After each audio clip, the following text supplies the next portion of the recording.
Okay, so now we have to install the bees. We've got the empty nest here, but we don't have the bees. So you've got a couple of options on this. You might be buying tubes, as I showed you earlier. You might be buying liners, which are harvested from the tubes, that will be populated with bees.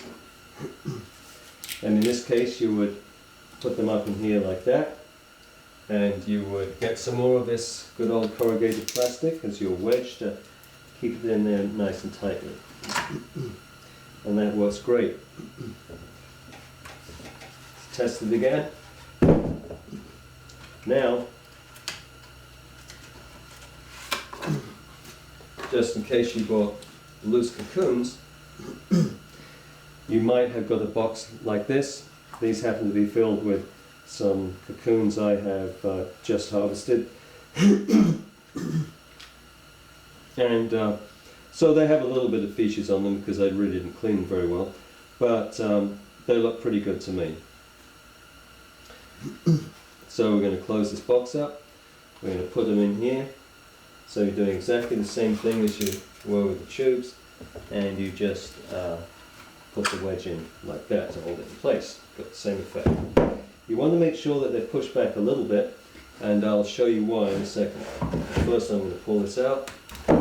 Okay, so the next step is to make sure that this is protected from a number of factors, such as the weather, the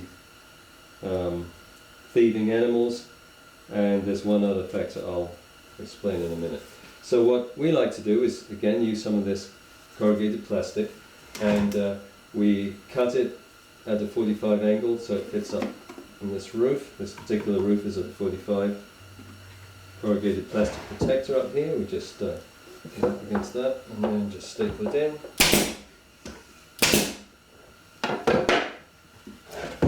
And now, thieving squirrels have a hard time getting in there.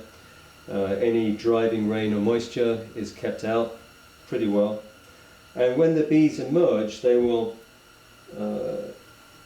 fly out through this hole at just under the peak here.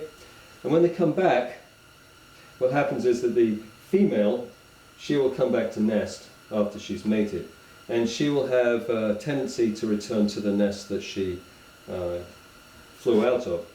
But we don't want that. We want her to go down below to populate these nice, clean, fresh tubes and liners down there. So with this barrier here, she's more likely to drop down to this area and populate the lower liners. And that is all ready to go.